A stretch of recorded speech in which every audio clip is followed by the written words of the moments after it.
Our previous video we saw how to write a VBA code which could help us move all the data from our invoice and bring it into sales track, and from here it is discussing directly with the stock card. Now in this video we are going to see how to do the same thing with the stock entry and the stock exit, and you'll see you are going to carry all the informations when the goods enter your warehouse or your store. You just input them here, then you validate. It will automatically come and enter in this order list down, and it will discuss directly with your stock card to give all the entries. Okay, same thing with the stock exit. When the informations will come down here from the calculations we made here, it is going to function here automatically. So now what we do is that we create a button here. We come on developer, we take insert, we say button, we click on button, then we draw it here. From here we say new. So our code is going to our Microsoft Visual Basic for application code is going to open. From here we have to write our code for this action. We already wrote a similar code for that in our sales invoice. We'll just come here and copy that code, then edit it. So what we do is that here we copy this code where we're talking about sales invoice and the sales track, all of those things. We copy it, Ctrl+C, we come back in our module, we paste it. Actually this code is working, is talking about sales invoice in relation to sales track, but we want to edit this code in such a way it should suit our stock entry. So we'll start by if sheet sales invoice, no, if sheet sales track, if sheet sales stock card, sorry, stock entry. Remember we are at the level of stock entry. Now dot range 14, we want to insert an error message if there's nothing here, like sorry, you must to validate an entry, you have to input data first. Okay, we actually want it to be in C9. So if there's nothing in C9, we should have that message. If there's nothing in C9, not C14, then this for each sheet, for each item in sheets, we are no more with sales invoice, we are now with stock entry.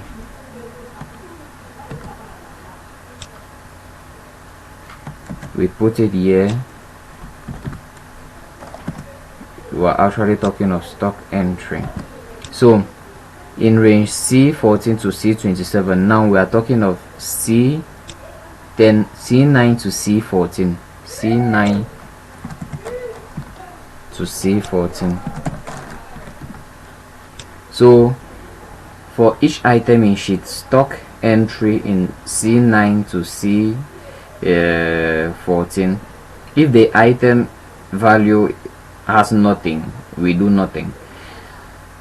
Else we are still going to create two lines. This line A will take into consideration this area, and this line B is going to take into consideration the one down, this other area down. So what we are going to do is that we are going to convert all of this sales track. Since we are dealing only with stock entry, everywhere we see sales track, we first of all change it to stock entry. So I've actually changed all other things and leave only stock entry all through. So let's read through the code. line A, we are talking about, for this line A, we are talking about this area down here, the lines which are going to be down here, like we saw in the last video, to make it in such a way that if we input data until these first lines are full, the next data should go on the next line, and so on. Sheet stock entry dot range, we went C1000 and came up to the last row plus 1. Line B, item dot row, the items are the range has already been defined here, which represents this area. So now sheet stock entry dot range C, actually this one is going to start, is not going to start from C, it's starting from B. It's starting from B, where we have code. For this code, we can say that it is the entry number. The entry number, we equally want it to be in such a way that, just like the invoice number, for it to be changing continuously, we have to first of all create for our stock entry an entry number. So we come back to data, where we created invoice number, we now create entry number.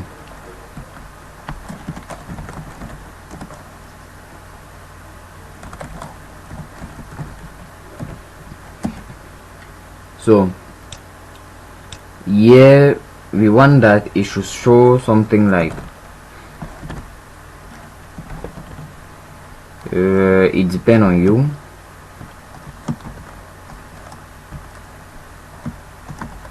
Entry number, something like this. Here we have 1, then we are going to merge, we are going to join these two cells. We are going to say equals to entry number and what is going to be here, but in thousands. So we are going to use text, the value, this is the value, and we want it to have like 4 zeros before the figure.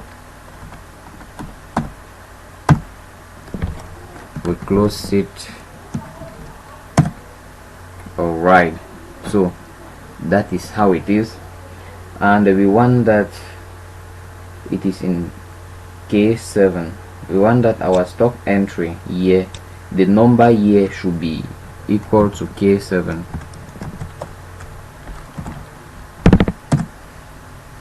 Is it K7? It means no, K7 should be equal to in data this particular area. Alright, that is it. So now what do we actually want? We want that our B17, our B should always be equal to, let's bring this to easily see our code. Our B and line dot value should be equal to still in sheet stock entry F4. So we come here, we say instead F4. Okay, now the next thing is the date. The date is found in the column C, not in column D. Column C, we still have the C date now, still the same thing. In a D, we want it to have the item code. The item code is located in column D.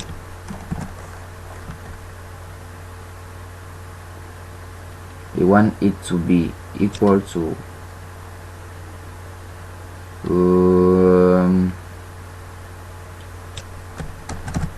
D and line, and line B.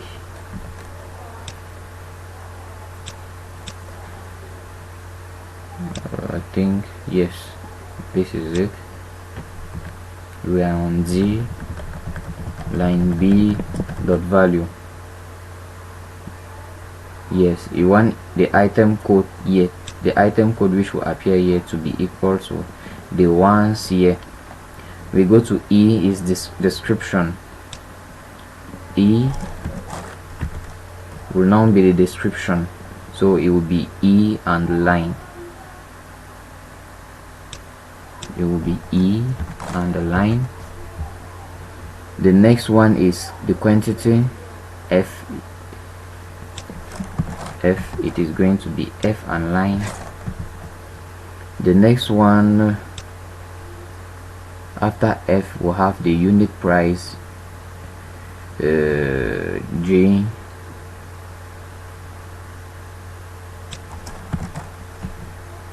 to be equal to G and line. The next one is the amount, which is still going to be H, and it's going to be H and line. Now the supplier's name is going to be D5. The supplier's name is going to be D5, and the supplier's name here is located in I.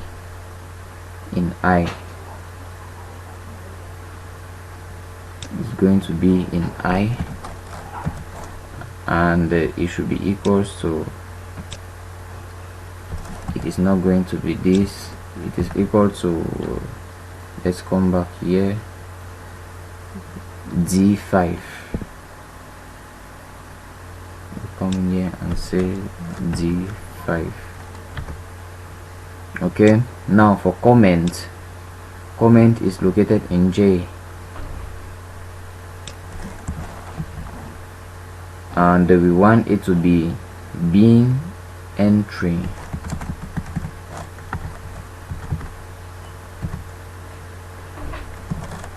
Bin entry.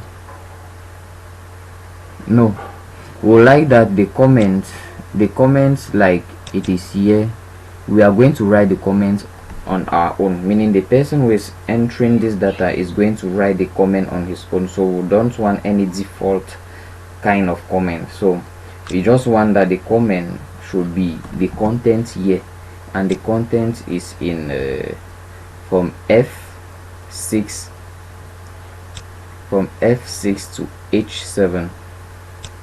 So we have this same thing.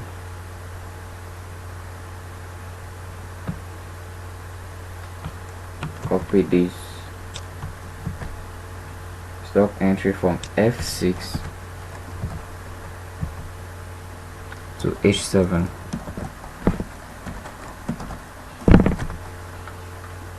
and we delete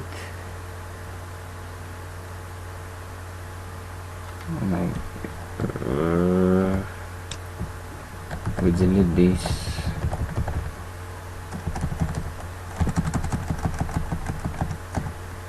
Okay, that is it for this table. Now we have to clear this area, we have to empty this area when we click on the button. When it transports all of these things down, it should empty from E9 to F14. So sheets entry from E9 to F14 to clear content, and then this invoice number data dot it is now located in in J7. This number should continue incrementing from 1 to 2, 2 to 3, and so on.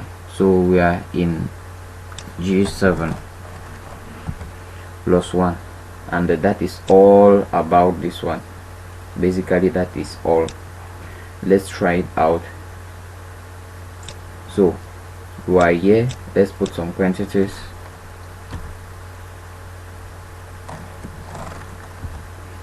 Okay, let's play this code and see. There is an area which is actually disturbing entry. That's not how we wrote the entry. We play it. Okay, you see,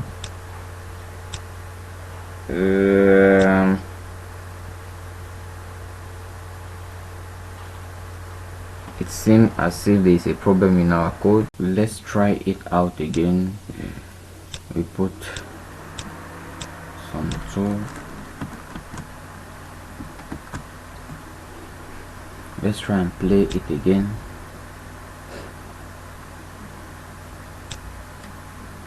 Leave from here. Okay, now we can see it's actually giving no problem. Here we did not put a comment. Let's try another one and put a comment. Let's try something else and put a comment.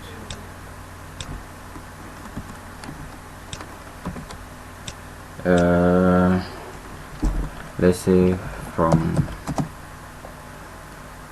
town, anything. Let's try and see if it works, just to try and see if it works.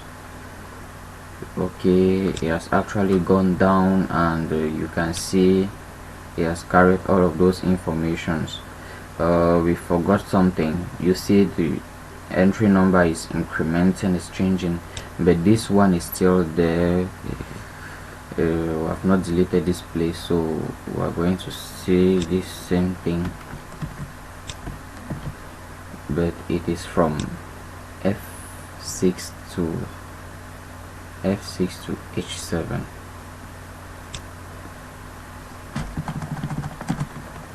F6 to H7. Okay, if we put something here and we validate, okay, he has deleted it, it brought it down. Then this one is okay. We can go to the stop exit. We are going to do basically the same thing, the same code. We will just change this stock entry to stock exit. Okay, to replace all of this, if I enter in my code here and I press Ctrl plus H, something like this is going to appear, and I want to replace, I'm looking for stock entry, so I'll write here stock entry,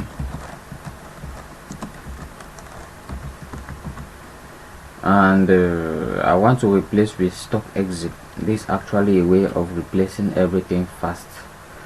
Since all the stock entry are going to be converted to stock exit, I just press replace all. There are found 22 replacements, so I say okay, as simple as that. We just change all of this stock entry to stock exit everywhere.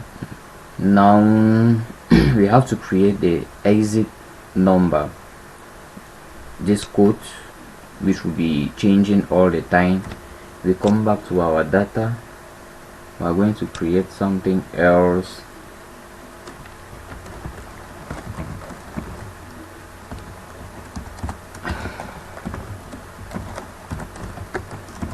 So here we are going to see something. I have something like all depend on you, all will depend on you. Here I'm going to put 1, and here I'm going to join them. I'm going to join this and the text, this, and I put 4 zeros,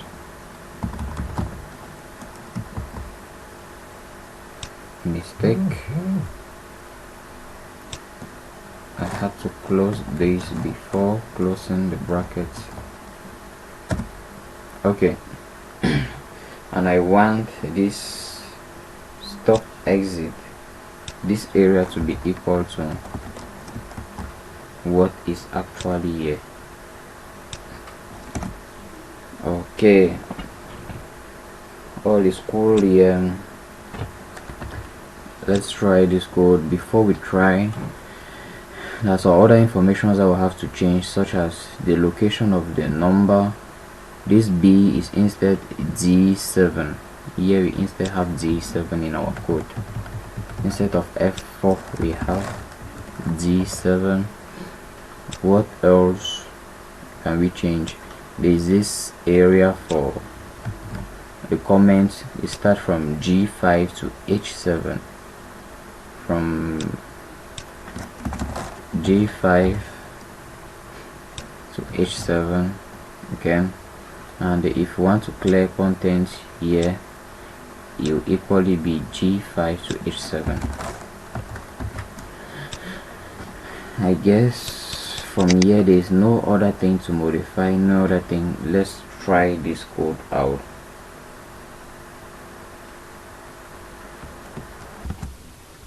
Try it.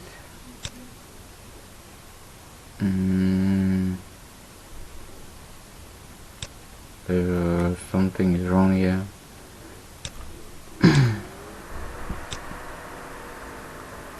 Let's see how this button was called.